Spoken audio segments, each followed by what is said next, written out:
ቆጥቤ አንተን ሆናለሁ። አቤት ፊልም ሮማንስ ነው ኮሜዲ? አልቋል።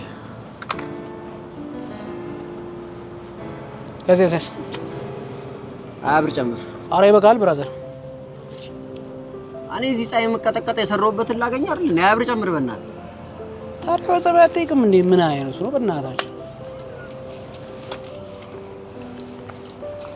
እንዲህ ማሳለች መቼም ነው የሚያልፍ።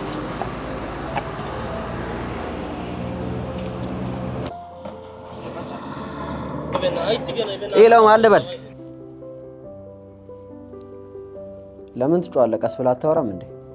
ማን አገባ? አንተ ማን? እኔማ አንተ ነኝ። ቀልድ ነው? ልሳቅ? የምሬን ነው። እኔ ማለት ከ5 ዓመት በኋላ ያለው አንተ ነኝ። አልገባኝም። እሺ በቃ ላስረዳ። እሺ ምኑን ነው የምታስረዳኝ? እኔ ወደፊቱ አንተ እንደሆንኩ ነው። ያማል እንዴ ሰውዬ? ብር ነው የምታወራው? አዳምጠኝ። በመጀመሪያ የተናዳጅነት አይጠቅምም። እንደዚህ የምትሆን ከሆነ እኔ መሆን አትችልም። እሺ አስረዳኝ። ምንድነው? በጣም ጥሩ። ይኸውልህ የዛሬ 5 ዓመት አንተ የራስህ ቤተሰብ፣ የራስህ መኪና እንዲሁም ጥሩ ቤት ይኖርሃል። ማለት እንዴት? አሁን የምትሰራውን ስራ በደንብ ስራና ቆጥበህ እኔን ትሆናለህ ማለት ነው። ቆጥቤ አንተን ሆናለሁ። አቤት ፊልም ሮማንስ ነው ኮሜዲ? አው ቆጥብ። ዛሬውን ኢትዮ ጥሪት ቁጠባና ብድር ሄደህ ቁጠባን ጀምር። ከዛ የምታስቀምጠውን ገንዘብ በ4 እጥፍ አባዝተህ ያበድረዋል።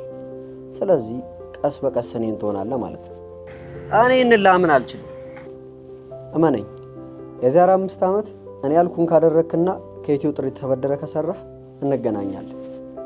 እሺ እምሮይ ጥሪ የት ነው ማገኛቸው? አሁኑን ይሄንን ስልክ ዘግተህ 9124 ላይ ደውል።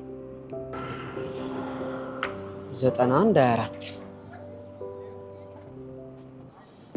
ሄሎ ኢትዮ ጥሪት።